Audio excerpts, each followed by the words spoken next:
Olá, estudantes do sétimo ano, eu sou a professora Kathleen e na aula de hoje nós vamos falar sobre o Futebol Society adaptado para pessoas com deficiência. Então, os objetivos da aula de hoje é que vocês conheçam brevemente o histórico do futebol junto com o histórico do Futebol Society, né? Conheçam brevemente o histórico das Paralimpíadas e também conheçam algumas das modalidades adaptadas de futebol. Mas eu pergunto para vocês agora, vocês conhecem o Futebol Society? Já tiveram a oportunidade de jogar Futebol Society? Já assistiram um jogo de Futebol Society?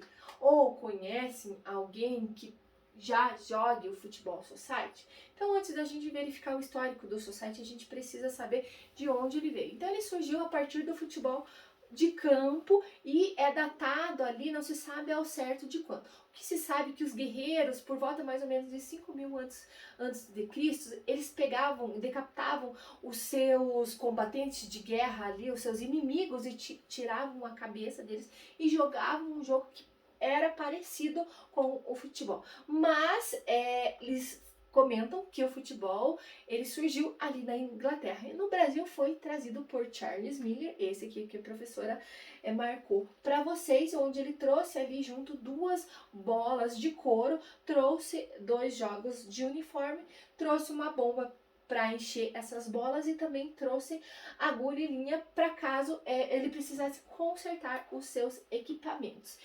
E mais ou menos nessa época, então, ali Hans Noble, ele fundou o Pinheiros, o Clube Pinheiros, em São Paulo, e o André Cooks ali, em 1902, formou o Fluminense. E daí houve um embate para ver ali se eles conseguiam disseminar esse futebol pelo Brasil. E eles conseguiram e houve muitos adeptos. Então, mais ou menos ali por 1915, já tinham muitos e muitos times no país, principalmente ali no Rio de Janeiro, em São Paulo, aqui no Paraná já tinha o Coritiba, no Rio Grande do Sul também já tinha os seus principais clubes formados, e aí Miller e Cooks tentaram ver quem seria que representaria o Brasil fora, né, internacionalmente.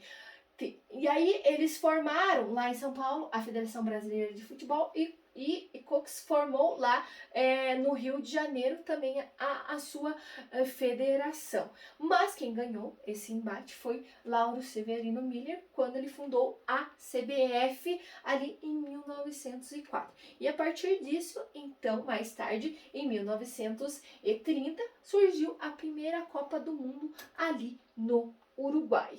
Mas existiam vários dilemas atrás disso, como por exemplo, existia muito racismo. Então o homem negro não era bem visto jogando futebol, né? O que ainda é muito hoje.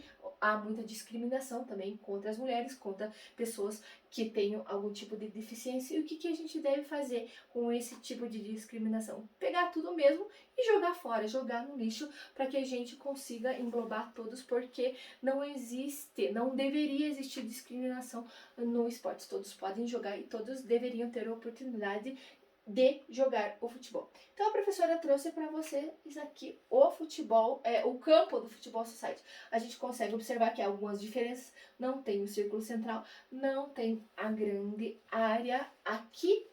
E onde será que ele surgiu? Então ele surgiu ali na década de 1950 no Rio de Janeiro. Não se sabe ao certo se foi no bairro de Tijucas ou em Correias. O que eles comentam é que era jogado esse futebol nos grandes casarões por jornalistas, jogadores, arquitetos. Então eram pessoas da alta sociedade ali. Então, não se sabe se foi Rui Porto ou Mané Miller que usou o termo Futebol Society pela primeira vez. Surgiu esse termo porque eram pessoas da alta sociedade que jogavam. Então ficou futebol da High Society, Futebol Society, da alta sociedade. Certo, pessoal? Então era jogado por pessoas mais velhas. Inicialmente, hoje a gente sabe que não todo mundo joga, todas as idades jogam o Futebol Society. A professora trouxe aqui as medidas do campo, então ele mede no máximo 45 metros de comprimento por no máximo 40 de largura. E o futebol paralímpico, será que de onde surgiu? Então, os esportes paralímpicos eles surgiram pós Segunda Guerra Mundial. onde os soldados amputados, eles não queriam se sentir inválidos. Muitos, eles eram praticantes de algum esporte. Então, eles começaram a praticar, se juntarem e praticar vários e vários esportes, formando, assim, várias equipes. E surgiu, então, as Paralimpíadas. Ali, a primeira Paralimpíada foi na Rússia, em 1960. Várias modalidades foram surgindo e sendo englobadas. E o futebol para paralisia cerebral, a sua primeira competição nas Paralimpíadas foi na Escócia em 1978.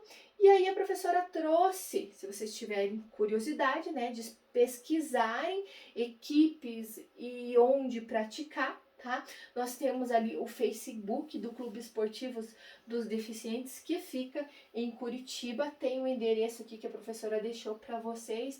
Tem o Facebook deles. Entrem, vejam as fotos deles. É muito importante que vocês se interajam, então se sintam acolhidos e percebam que vocês podem sim praticar qualquer tipo de esporte. Basta a gente entender as nossas deficiências, as nossas necessidades e ser incluídos de acordo com as nossas habilidades. Todos temos habilidades para se sentir adaptado a um esporte. Então, a gente consegue verificar agora algumas modalidades do futebol para pessoas com deficiência. Então, nós temos o futebol de 5, que é o futebol praticado por pessoas com deficiência visual, né, para cegos. Nós temos o futebol também para surdos. Nós temos o futebol para cadeirantes. Nós temos o futebol para pessoas com deficiência intelectual e nós temos ali o futebol para pessoas com algum tipo de paralisia cerebral. Nós temos o futebol para amputados. Então, desses todos, o que mais se assemelha em regras, em número de jogadores com o futebol society, que é praticado por 7 jogadores dentro do campo, mas a gente pode adaptar com a nossa realidade escolar, é o futebol para amputados. E de todos esses que a professora apresentou para vocês, os que estão ainda nas Paralimpíadas, tá? Era o futebol de 5 para cegos e o futebol para pessoas com deficiência intelectual. Esta última Paralimpíada que nós tivemos em Tóquio, o único futebol para pessoas com deficiência é o futebol de cegos, que ainda permanece nas Paralimpíadas, certo? E agora, como que será que a gente pode adaptar o futebol para a nossa realidade, para a nossa deficiência, para a nossa dificuldade? O que vocês acham? Por exemplo, eu sou cadeirante, mas eu tenho um pouco de mobilidade nas pernas, né? Então, eu posso até tocar a bola com a cadeira, ou até mesmo vamos adaptar, por exemplo, um chute a gol. Então, eu coloco uma pequena trave na minha frente. Como eu tenho um pouco de mobilidade nas pernas, eu só não consigo movimentar a minha coluna, eu posso fazer um chute, né? Chute a gol com as pernas, fazer uma disputa ali, quem consegue mais chutar a bola, né? Se a gente faz um chute na direita, um chute com a esquerda, no meio, ou se eu tenho alguma deficiência intelectual, a gente consegue verificar aqui, vamos voltar na foto aqui, para o futebol com deficiência intelectual, todos nós conseguimos, né? A gente faz de uma forma mais lenta, não precisamos fazer com 7 pessoas dentro do campo, certo, pessoal? E agora vamos, eu pergunto para vocês se vocês têm alguma dúvida referente à aula de hoje.